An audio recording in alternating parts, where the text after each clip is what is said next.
We started a series last week about how our light can interact and help the whole. And we always take it personal and figure out what we're doing and then how we can bless the reality of the world around us. Okay, good intentions. So let's just back up with our definition. We all know intention is the key to the universe. Intention is the key to the universe, and energy follows thought. As you intend with your mind, it's thought plus your own energy creates the intention. And then the energy in the world follows that, right? Key to the universe. It is my intention to share my good with the world. Therefore, I will do good, share my good with the world. I will be as good as I share in the world. It's simple, right? So, good intention actually is defined as giving forth good. All right, Spirit gave me this analogy to share with you guys a week ago, and I'm going to trust that it will make sense for you. Ready?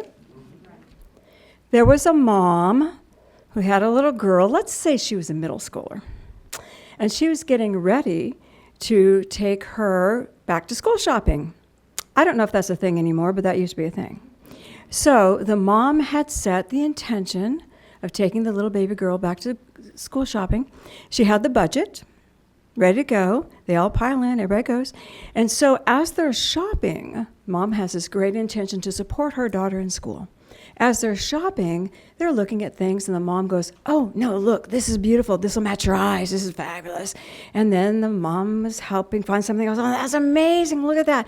And then all of these picks, and the little girl's going, "Well, what? Oh, no, that's not good for you. Let's try this one instead." You see? And so they go to the dressing room, and the little girl's arms are full of everything that mommy picked for her. And the little girl puts all her clothes on and comes out, and mom goes, "Ah, beautiful, you're gorgeous, you are amazing." Every outfit, and the little girl goes, "Okay." And so they leave with all the wonderful purchases selected by the mother so that her daughter would look beautiful the way that she wanted her to look beautiful. So, do you see the good intention? The good intention of the mother to support her in school journey kind of got sideways, didn't it? It became an intention of looking the way I need you to look. So you will be awesome the way I see you, beautiful the way I see you, and make me very happy. Do you see that? Do you see how simply we could slide into that? Okay. So, I will give to you, but only if I like it. My good intention to support you becomes colored by my intention to make myself happy. Resonate with anyone? Okay. We have another mom who takes her child. Same deal. Got the budget, ready to go, get in the car. The mom's going through the shop. Kid's going through the shop. Kid goes, "Look at mom." Mom goes, "Oh no, this is much more prettier over here." "Oh yeah, but look at that, ma. Look at this, ma. Look at that, ma. Look at this, ma." And the kid goes piled up into the dressing room with everything she picked, totally ignoring everything her mother said. And she tries on every outfit, and the mom goes, "Well, that is a look, isn't it?" Very interesting. And the mom lets her buy it all, whatever she needs, in budget, of course. The mom had a really good intention of supporting the young lady in her journey in school, but her good intention kind of got hijacked. Her good intention toward the child and the experience got hijacked into being the will of the child. You're wanting good for me? I'm going to take it. And I'm running with it. And you can't say anything else. You guys with me? Okay, so good intention to support the daughter's experience became hijacked by the intention of the other to serve their will. So it didn't make the mom feel good, did it? No. So in our story, as we create budgets, we're creating boundaries for our experience. We can also create boundaries for our intention. There can be a situation where the mother sets the intention of, we've got this money, we're going to go shopping, we need to get some practical pieces and then some creative pieces. So you and I are going to work together. And the kid goes, hey, how about this wild? And the mom goes, yeah, that's great. How about this conservative to go with it? So it balances. Hey, how about this? Well, how about this? And the mom and the child work with practical, because the mom wants to get stuff that matches everything, right? Let's get just a standard pair of black pants. Let's get something that just matches everything. And the child has freedom to get creative, and the mom is practical, and they stay within budget. The good intention for supporting the child has now been fulfilled, and the mom is very happy, and the baby is very happy, because the baby got represented and the mom got represented. Do you see? That will never occur in our lives until we actually define the intention. Until we sit down, and with kids it's easy because you're responsible, aren't you? With your children, it's up to you. You sit down, start with your children. Okay, this is our deal. This is what I'm willing to do. This is your space to be. Yep, everybody happy? Okay, I gave you a space to be. We do that now with adult people. This is my intention. I'm bringing my good to this. This is where I am. This is where I'm going. And this is your space to be creative within this. Does that work for you? If it doesn't work for you, I'll go over here. You guys see how good intentions can get hijacked and misused by will of others and misused by your own will. Okay, I know it's so subtle, but we all do it sometimes, don't we? But I didn't mean that, didn't you? If you had a hidden agenda behind the intention, that hidden agenda will be revealed. And if my intention to do good for you is really to make me happy, is that a hidden agenda? Yeah, okay. So, balancing our awareness of what we want to do, how we want to give, and any boundaries we want to set around it, because what does intention create? It creates form. Intention creates form. All right. Be clear, give forth your good. Make sure your good intention honors the good of the whole and everyone involved, not to change them. We have a lot of good intentions that want to change people, not to get what we want, but to actually share our good. Intention creates form. It does not look for a return. We need to hear that. Intention creates form. It doesn't look for a return, like I'm going to do this so I can get. It creates an experience. It is complete in the act, although everything that returns to you if you're giving forth good is what? It's good. All right, that was easy, right? Yeah. Everybody got it? Going forward clear? All right. Now, Jesus was really clear about his intentions for the universe, for his work, for what he was doing. And he could spot ulterior motives in a nanosecond. And he was tested all the time. If you've read the New Testament, read of his challenges, people were always testing him, and especially the Pharisees, not just the wise men, but the people that were challenged by his beliefs. So I wanted to share with you one of the events that occurred during his, I don't think it was his last week on the earth, but it was close to the last week on the earth. It was right toward the end of his journey. And remember, he spent the last 3 years of his life teaching his fellow man in Israel. So he taught the Jewish people. So he was well versed in their laws. He was a Jew. He lived their laws. He said, I came to fulfill the law, not to change it. And he was getting quite a following. And so these men decided that they needed to stop it, and they needed to stop it now. Boom. We need to discredit this dude to the max. So they hatched a plan. They said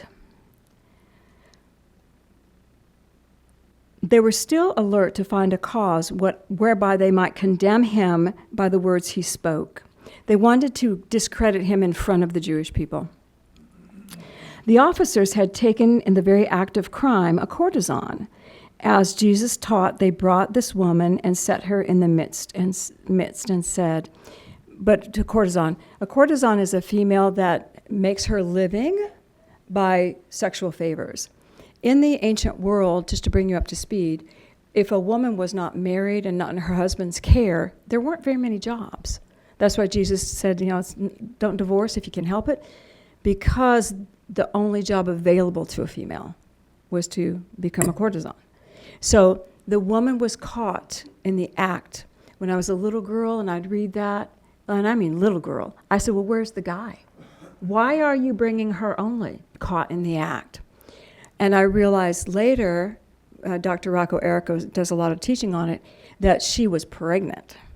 That's how she was caught in the act. So they bring this pregnant woman to Jesus, and then he sees their intention toward him. But I want you to listen to what he does.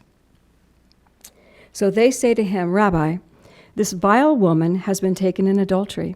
The law of Moses says that such as she shall die. She needs to be stoned to death. What do you say her punishment shall be? And they knew exactly what they were doing. Jesus had spent 3 years teaching love, forgiveness, God is your Father, love. He never violated the laws. And now they had a law of Moses they were bringing forward. And if he said, do not kill her, he would be discredited by all of the Jews in the Jewish faith, and all the Jews that followed him couldn't follow him any longer if he violated the law of Moses. You guys with me on that one? So he was caught because she was a pregnant woman standing in front of him. We know their intention, but can you see his intention? Jesus had taught his entire life, God loves you. God is love. God is love. If he had said anything supporting the Mosaic law, he would have been denying who he was. He would have left his intention for his life. So it says that, and a lot of you know the story, most of you know the story, right? So I'll remind you. Jesus stooped down and made a figure on the ground. And Dr. Rocco Errico, who is an Aramaic scholar, tells us that that's what wise men do. When they're thinking, they play with the sand. So this was not uncommon for him to stoop down. He made a figure on the ground and placed in it the number of a soul. And then he sat in silent thought. And the men, the Pharisees and all the men around, saw what he had drawn and knew he was calling them to task. It was the number of their soul. It was showing them, this is bigger than this moment, people. We are talking about your soul. And then they demanded that he speak. And he said, let him who has no sin stand forth and be the first to cast a stone at her. He was saying, this is not on me, this is on you. Who are you? Who are you in this world? Are you going to stand forth and do that? Are you sinless? Who are you? And it says he closed his eyes and not a word was said. And when he arose and saw the woman all alone, he said to her, where are the men who brought you here, those who accused you? The woman said, they are all gone. No one was here who could condemn. In that moment, Jesus' intention for his life was real, so real, that there is always a way to hold your line of who you are no matter what's happening around you. There's always a way to stand in who you are no matter what is happening around you. And his intention was love. You're a child of God. Everybody sins. Don't take it this way. And he didn't violate the law of Moses. He stood in his. He said to the woman, I condemn you not. Go your way and sin no more. Go your way in peace and sin no more. Do you think that woman ever forgot him? Do you think her soul was touched? I think Spirit wanted me to share this story because when we're trying to give good intentions to the world, if we don't have a good intention for our lives, how will we hold the line? How will we be able to really share the goodness of who we are? A good intention for our life. There's a key in, when you're reading the Life and Teachings of the Masters of Far East, there's a key in there that's one of the master teachers said, If man would just simply seek to become the vision God has of him, the best that he can be, that God, because we're all individual, right? And we all have talents and abilities that are unique to us. If we would just simply seek to become the vision God has for us, our lives would be so much fulfilling. We would be in connection. We'd find that spiritual oneness, and we would walk as a creative expression of God on the planet. Because God's vision for me would be fulfilled in me. What if that was our intention? To just intend to be who we're supposed to be. Just intend to be the love, the light, the I am that we're supposed to be. If I could hold that, and my intention always is to be the God's daughter. I want to share God's love with the world. I want to be a child of God. I want to know that in every core of my being and beyond. And I want to hold the thoughts that Jesus held of complete love and acceptance. I want to express that in my words and energy. And do you think I do it all the time? No. No, I goof off like the best of you. I get all silly and say things that I want to retract. Oops, I didn't mean that. I'll say something, Patrick goes, what did you just create, Cindy? Oops, roll that back in. We're all having our experiences. But if my intention is that, doesn't that soften the effects of the goof off? That is truly my intention. And then when I come to those moments when I am called, and we all have Pharisees that come around us, don't we? Pharisees that want to find out what we're made of. And we're tested in ways that we could not have created.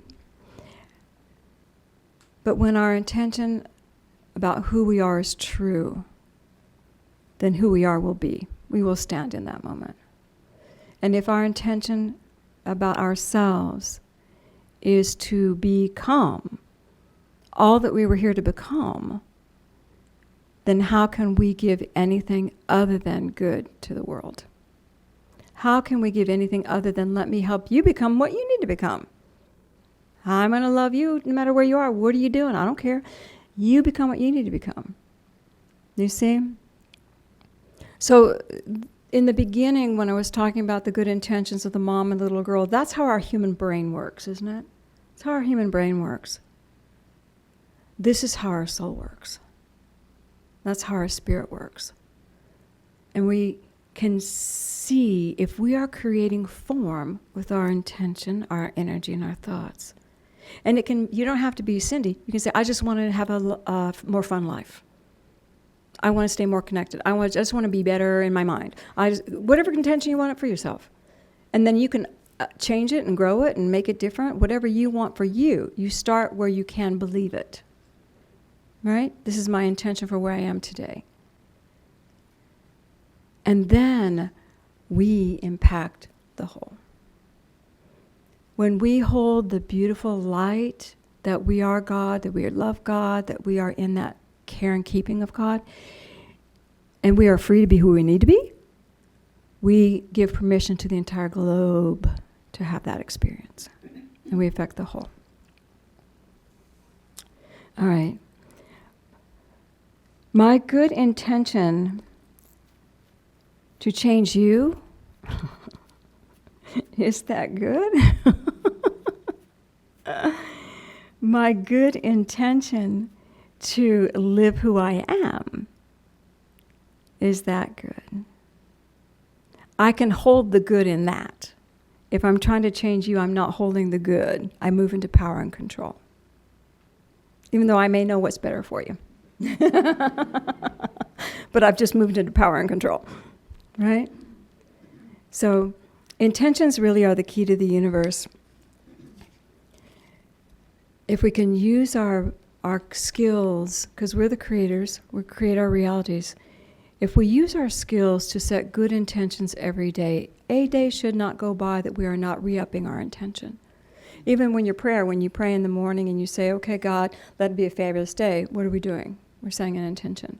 Use me as a channel, let me do what you need me to do today. We're setting an intention. Let me be awesome at my job today. Let me be amazing. You're setting an intention. If we can start by taking the little steps with the daily intention, the soul starts telling you who you are. And you'll realize the good that you're giving out if you accidentally put a little hook on the end. You'll realize it. Oops, I didn't mean that. I can see what I did there. We'll start realizing it. We can alter it because we are intending to change our world to become the light we are and the light we seek. Isn't it amazing? Intention is the key to the universe. A very simple message, Carrie. A very simple message today. All right, so let's just go anchor this within. So put your feet on the floor and let's take a breath.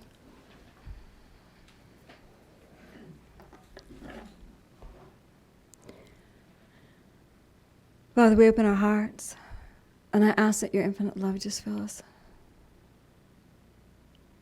And God, I ask that each soul feels your love filling them to overflowing.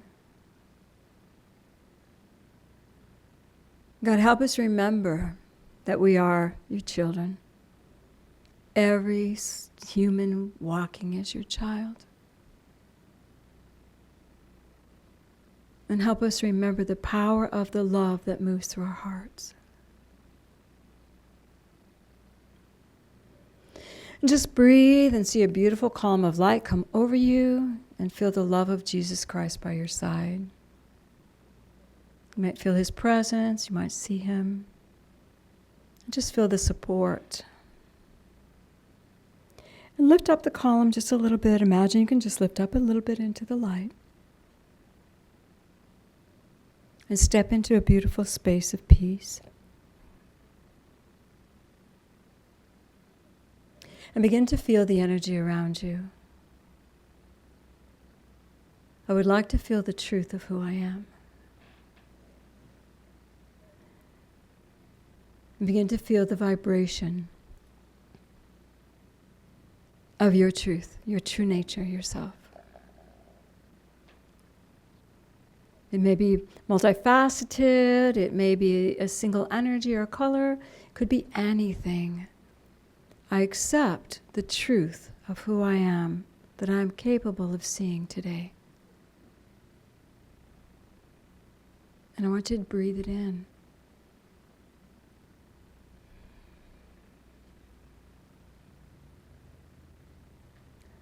I am the light of God. No man hurts or harms me. I am in the light of God. I set my intentions.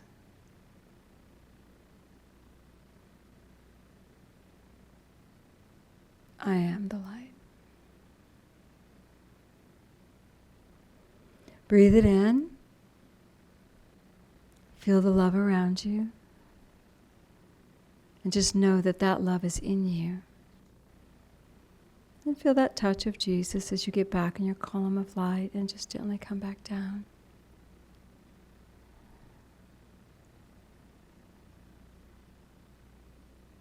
Feel the chair.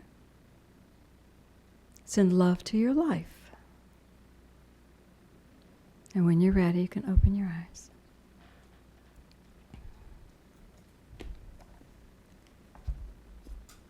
How do you feel?